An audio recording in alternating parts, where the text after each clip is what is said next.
Vamos a leer otra vez Apocalipsis capítulo 6, versículos 5 al 6, para recordar que estamos estudiando el tercer sello, la apertura del tercer sello. Dice lo siguiente: cuando abrió el tercer sello, oí al tercer ser viviente que decía: ven y mira. Y miré, y he aquí un caballo negro, y el que lo montaba tenía una balanza en la mano. Y oí una voz de en medio de los 4 seres vivientes que decía: 2 libras de trigo por 1 denario y 6 libras de cebada por 1 denario, pero no dañes el aceite ni el vino. Ya en la clase pasada vimos un poco de la crítica textual, también vimos el significado del color negro y vimos cómo es que el hambre llega como consecuencia de la desobediencia y por la injusticia. Son las causas por las cuales el hambre llega como un juicio permanente en estas circunstancias. Recordamos también en la clase pasada que este juicio es consecuencia de el juicio por rechazar el Evangelio. Isaías 5, del 2 al 13 dice: y en sus banquetes hay arpas, vihuelas, tamboriles, flautas y vino, y no miran la obra de Yahvé, ni consideran la obra de sus manos.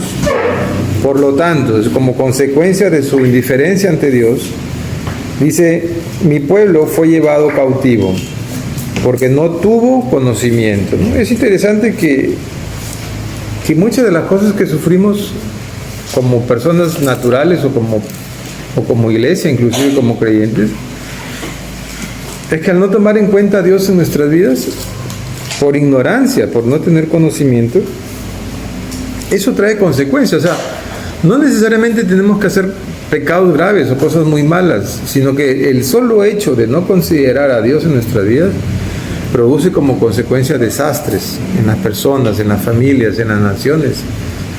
O sea, Dios no solamente está mirando el pecado, está mirando también la indiferencia de su pueblo, ¿no? Que, como digo, no necesariamente es que hagan grandes pecados, sino que son indiferentes. El hecho de ser indiferente a Dios significa pues que hay muchas cosas de las que tú haces donde tú no lo consideras, ¿no? Crees que Dios no es necesario ni suficiente para lo que tú haces.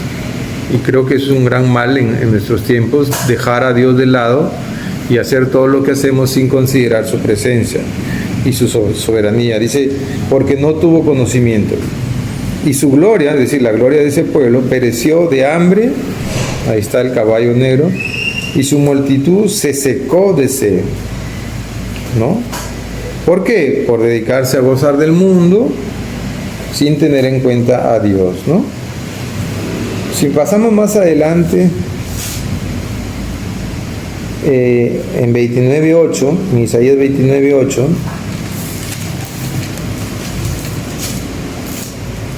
vamos a ir a ver también a más caballos. Dice Isaías 29.8: y le sucederá como el que tiene hambre y sueña, y le parece que come, ¿no? Ahí está el caballo negro.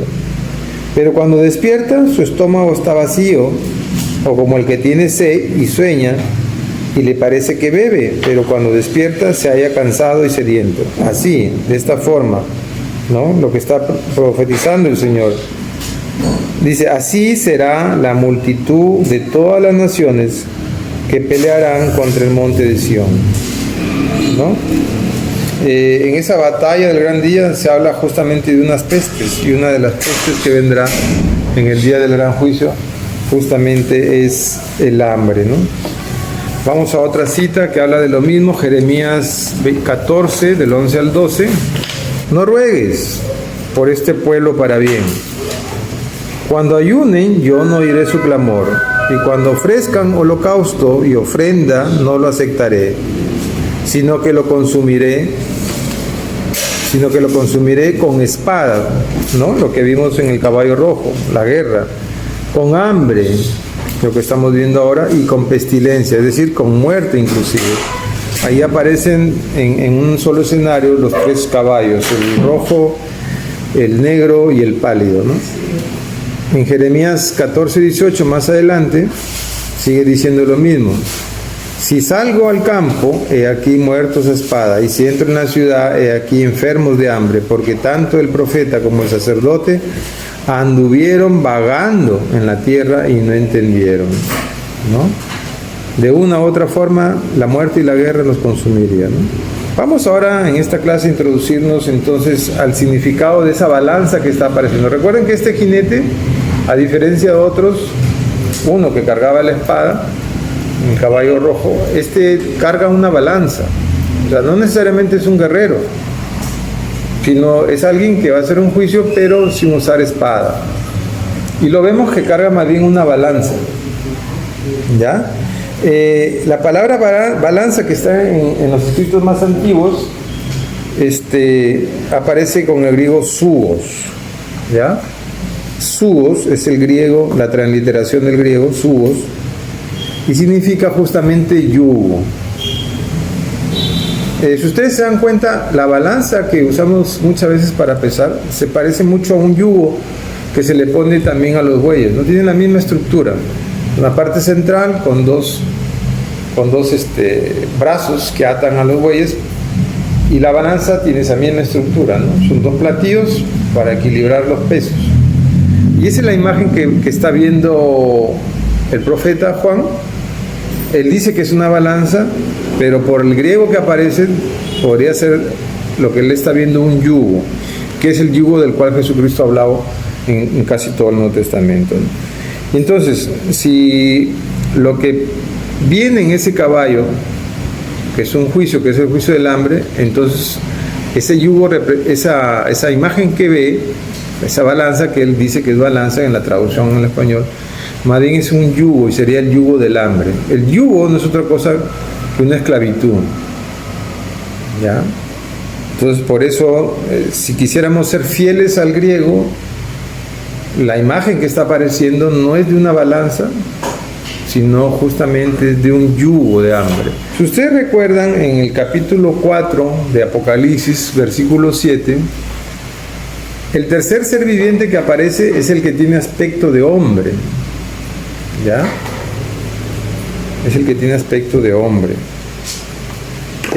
Y justamente este ser viviente, que es un serafín que le da la orden al caballo, a ese caballo negro, tiene el rostro de hombre, y eso es muy, muy significativo, porque el ser humano es el único que está preocupado por el hambre.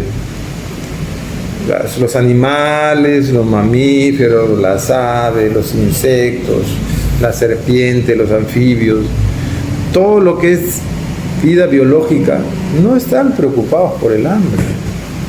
Pues aquí el que está hablando dice que es el tercer ángel, y el tercer serafín, perdón, y el tercer serafín en el 4.7 aparece como rostro de hombre, ¿no? O sea, el que anuncia el hambre es un hombre.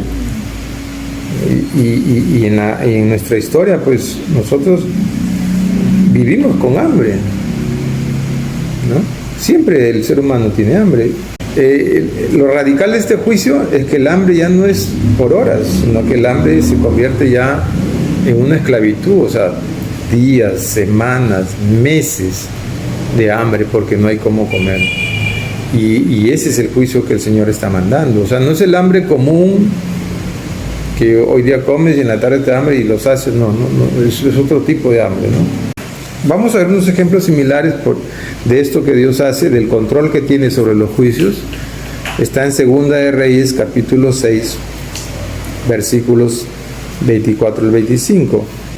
Y como consecuencia de eso, dice en el versículo 25, y hubo gran hambre en Samaria, a consecuencia de aquel sitio, tanto así, ¿no?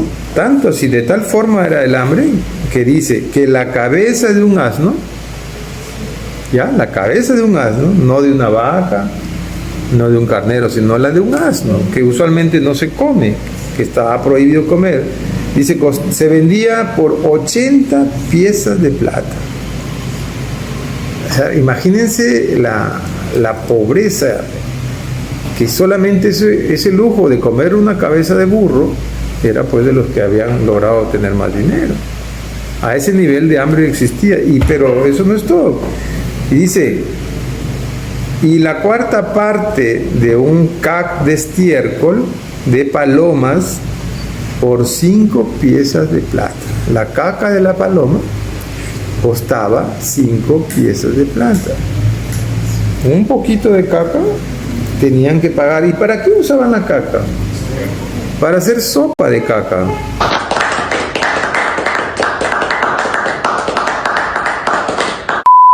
Y por eso, como no había nada que comer, la gente sabía de que la caca de la paloma, que supuestamente es la más limpia, servía para hacer tu sopa.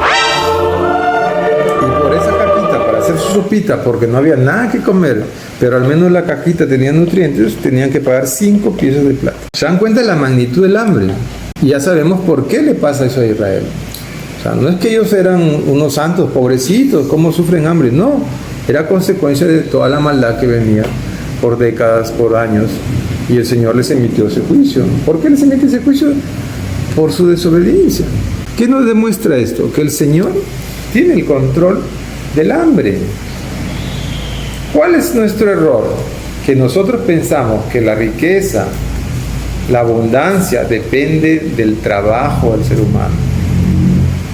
Pero según la Biblia, la pobreza y la riqueza está en función a la voluntad soberana del Señor. La modernidad piensa que el capitalismo ha solucionado todos los problemas de la pobreza humana. Y sí, humanamente sí. Que tu esfuerzo, que tu preparación, que tu lucha te enriquece, sí. Pero eso está sujeto a la voluntad de Dios, porque si quiere Dios, en un país tan rico como Estados Unidos, puede mandar un incendio y arrasar todo y todos los millones y que todo lo que tenían no sirvió para nada, y hace poco lo ha hecho. O sea, claro, mi esfuerzo, mi preparación, mi dedicación, trabajo los domingos, trabajo los feriados, me esfuerzo, no me compro nada, ahorro. ¿Ok? Y tú dices, es por mi esfuerzo. Es mentira. Pero así piensa el mundo. El mundo piensa que todo lo que tiene es por su esfuerzo. Eso es mentira. Nunca te dejes engañar por esa mentira. La riqueza y la pobreza son determinación santa del Señor. Y si Él quiere, destruye un país. Y si Él quiere, levanta un país. Porque es su voluntad y eso está en función a cómo ese país lo ama o no lo ama. Pero también hay tiempos de escasez. Levítico 26, versículos 26 al 28, dice lo siguiente: cuando yo os quebrante el sustento del pan. Fíjense en esa expresión como profecía del Padre. Cuando yo os quebrante el sustento del pan. O sea que si Dios quiere, hoy día, por ejemplo, el Señor dice, voy a enviar un juicio contra Perú. Yo les voy a quebrantar el pan. Y nosotros ahora decimos, el Perú es el único país en América Latina que mantiene su moneda estable, ¿no? Y somos el único país que está creciendo sostenidamente, gracias a nuestra economía, a nuestras estrategias políticas. Pero si viene un fenómeno del Niño como la del 2017, y se salen los ríos, y se sale el mar, y llueve, y todo se inunda, y no hay plantas, ¿de qué nos sirve la moneda? Nada. Y por eso el Señor dice aquí, cuando yo os quebrante el sustento del pan, cocerán 10 mujeres vuestro pan en un horno, porque todavía ni para la leña. O sea, 10 mujeres, que significa 10 familias, todas tenían que ir a un solo horno a cocer su pan. ¿Y qué dice? Y os devolverán vuestro pan por peso, y comeréis y no se saciarán, seguirán con hambre. ¿Nunca les ha pasado eso? Que comen y nunca se llenan, ¿no? Pero entonces ahí versículo 27 dice, si aún con esto, miren, y esto reflexionenlo ya a nivel personal, piensen en ustedes cuando el Señor dice esta palabra. Si aún, o sea, inclusive con esto, que el Señor te puede cortar el pan, si aún con esto no me oyereis, sino que procediereis conmigo en oposición, y os castigaré aún 7 veces por vuestros pecados. La gran ira del Señor. O sea, como les digo, el Señor hace juicio, pero el Señor tiene el control del juicio, y lo va a hacer en la medida de tu conducta. Porque podemos nosotros llegar a pensar que todo lo que tenemos es por nuestro esfuerzo. A mí me da mucha alegría que todos ustedes están saliendo adelante, que les va bien, andan comiendo donde se les da la gana, ¿no? Celebran aquí, celebran allá. El antiguo narrador se cansó de esperar y tuvieron que contratar a uno nuevo. Qué bien, hermano, qué bueno. Pero si el Señor quiere, te lo quita.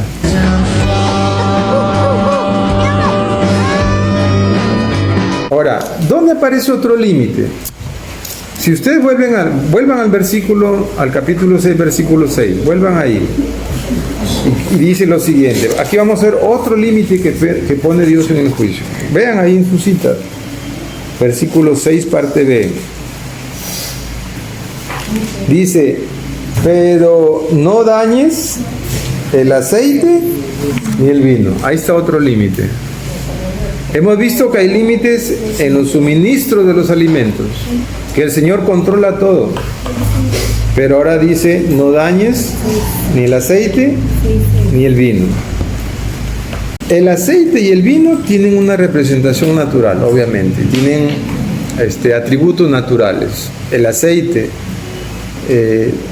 es para alimentarnos y el vino es para regocijarnos. Y eso no lo digo yo, eso lo dice la palabra del Señor. Pero además, el vino y el aceite tienen una connotación espiritual. El aceite no es otra cosa que la representación del Espíritu Santo siempre, en todas las Escrituras. El aceite del olivo representa la unción del Espíritu Santo, siempre. Todas las apariciones del aceite son unción del Señor, derramamiento del Espíritu Santo, siempre. Y el vino siempre aparece como el gozo de la salvación, el fruto de la vid, no la vid por sí misma, es decir, no la uva como sí misma, pues la uva es riquísima, pero tú te puedes comer 1 kilo de uva y lo único que vas a sentir es ganas de irte al baño, ¿cierto? Y si no me creen, hagan el experimento, cómanse 1 kilo de uva. Pero no es digamos, el fruto de la vid no es la uva en sí mismo. Claro, es rica, a mí me gusta uva, pero poco. Pero no es la uva en sí mismo el fruto final, sino que en la Biblia, el fruto final de la vid es el vino. Y el vino es el que produce el gozo. Y por eso espiritualmente representa el gozo de la salvación. Le dice al caballo negro, le dice al jinete, pero no toques ni el vino ni el aceite. ¿Por qué no toca eso? Porque esas cosas representan al mismo Señor. Y el Señor nos puede dar palo de todo, pero nunca nos va a quitar su presencia. O sea, nunca va a quitarnos la unción y nunca nos va a quitar el gozo. ¿Por qué? Porque eso se supone que permanece sea cual sea la circunstancia en la que vives. En la riqueza y en la pobreza no te puede faltar ni la unción del Espíritu Santo ni el gozo de la salvación. ¿Y de dónde viene eso? Vamos al Salmo 104, versículo 15. Salmo 104, 15. Dice, y el vino que alegra el corazón. ¿Quién lo dice? David. ¿Quién fue David? Un hombre de acuerdo al corazón del Señor. Y él dice, el vino que alegra el corazón del hombre. Como les decía, luchamos tanto contra la pobreza, luchamos tanto contra que todos seamos iguales, que tengamos lo mismo, que a nadie le falte el agua, el pan, la casa, la vivienda. Creemos en presidentes que nos prometen la riqueza, estabilidad con todo eso anhelamos. Y el día que lo logramos, ¿qué hacemos? Nos olvidamos del Señor. Voy a estudiar para médico, para biólogo, para esto, voy a tener 2 carreras, 3 carreras.